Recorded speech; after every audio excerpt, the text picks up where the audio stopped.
सबको जोहार।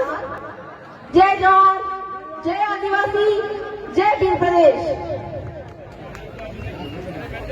यहाँ उपस्थित हमारे गणवीर और नर-वीरांगनाओं को मैं बहुत बहुत जोहार करती हूँ।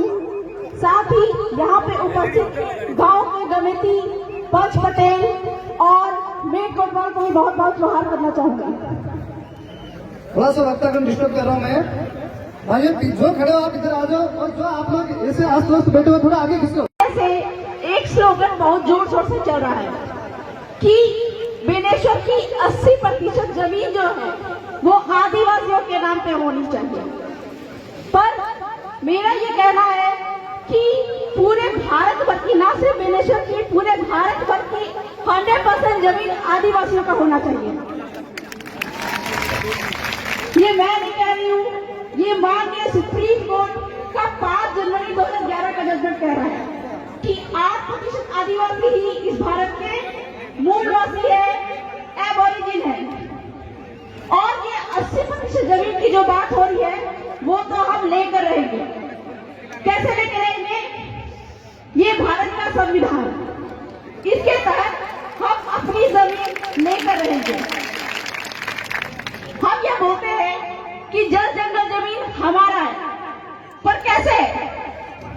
मैं आपसे पूछना चाहूंगी कि आदिवासियों का जल जंगल जमीन कैसे है? हम बोल तो देते हैं, लेकिन हमको जल जंगल जमीन पे अधिकार जमाने के लिए किस तरह से लड़ाई लड़नी है ये हमको जानना पड़ेगा।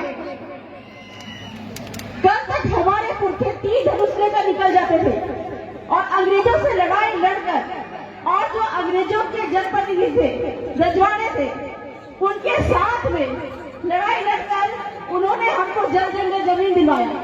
लेकिन आज हमको यह लड़ाई कागज और कलम से लड़नी है और अपनी जानकारी से लड़नी है। तो यह जो 80% जमीन की जो बात हो रही है, हमको कैसे लेना है? भारत के संविधान में अनुच्छेद 13(3) का उसमें यह लिखा हुआ है कि आदिवासियों की रूढ़ी प्रथा को विधि का बल प्राप्त है। तो यहाँ पे उपस्थित हमारे मेट कोटवाल जो गांव की गमिति है, उनकी वजह से हमको ये हमारी जमीन वापस मिल सकता है।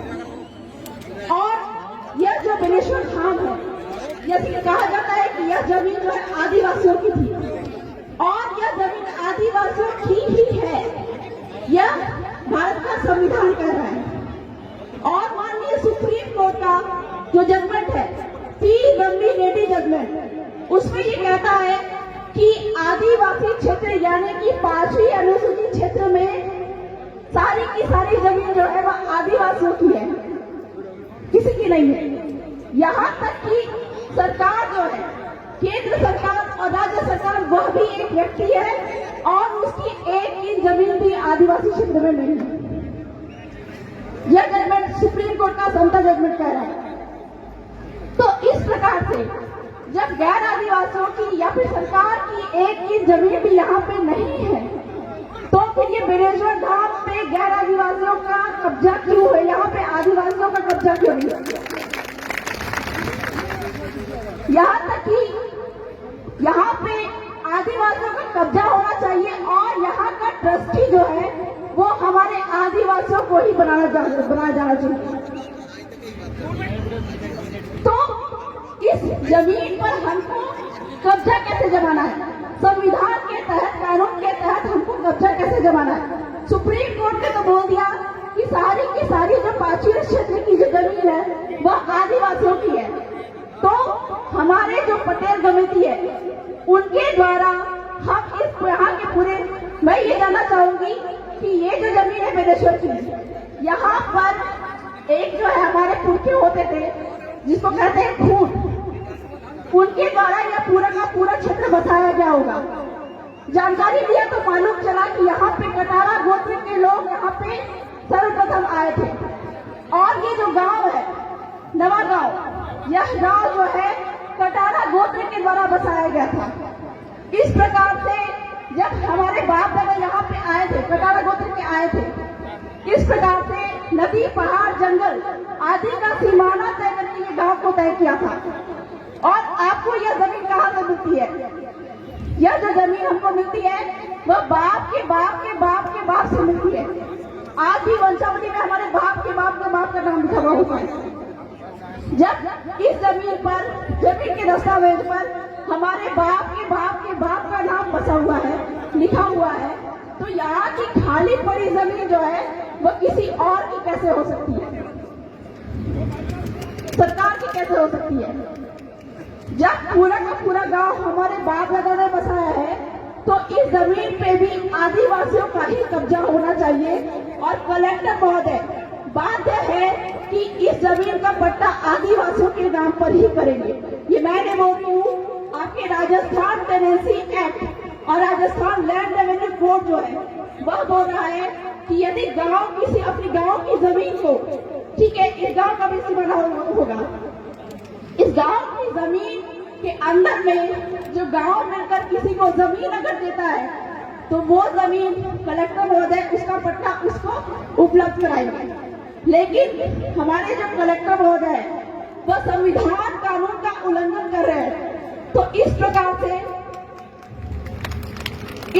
से आदिवासी समुदाय को संविधान के अनुच्छेद 13 का उपयोग करना आना पड़ेगा, क्योंकि आदिवासी आज जाग गए हैं। और इस प्रकार से संविधान का उपयोग करके हमको न सिर्फ 80% बल्कि 100 का 100% जमीन यहाँ पे हमको चाहिए। साथ ही साथ जो सुप्रीम कोर्ट का संता जजमेंट है वह क्या कहता है कि यदि सरकार भी यहाँ पे जमीन लेती है तो वह उसकी ट्रस्टी रहेगी। और हमारी मांग ये है, क्योंकि पूरा का पूरा जमीन जो है संविधान कानून के तहत ये पूरा का पूरा जमीन जो है वह आदिवासियों की है। तो इस प्रकार से बेनेश्वर धाम का ट्रस्टी यहाँ के मूल मालिक को ही बनाया जाना चाहिए, ताकि जितना भी रेवेन्यू है, जितना भी यहाँ पे कमाई है वह हमारे आदिवासियों को मिलना चाहिए। साथ ही साथ में सुप्रीम कोर्ट का समता जजमेंट ये बात भी कहता है कि आदिवासी क्षेत्र में अगर यहाँ पे किसी कंपनी या गैरों के द्वारा जमीन का अधिग्रहण किया गया हो तो यहाँ पे जो भी व्यापार रोजगार है वह यहाँ के स्थानीय आदिवासियों को ही मिलना चाहिए। तो इस प्रकार से अगर कलेक्टर महोदय यहाँ के स्थानीय व्यापार रोजगार के लिए आदिवासियों को नियुक्त नहीं करते तो इस प्रकार से कलेक्टर महोदय भी संविधान का उल्लंघन करते हैं। और इस वजह से संविधान का उल्लंघन करने की वजह से हमको उनको वोट पे लेकर जाना पड़ेगा।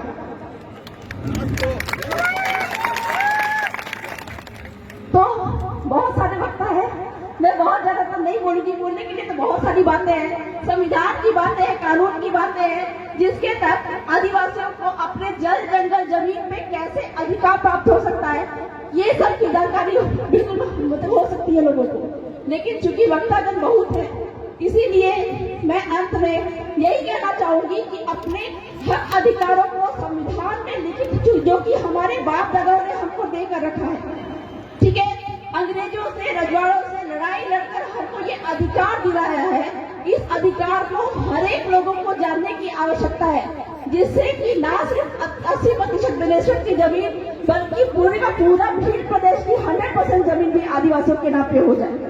जय जोहार, जय आदिवासी, जय भीड़ प्रदेश।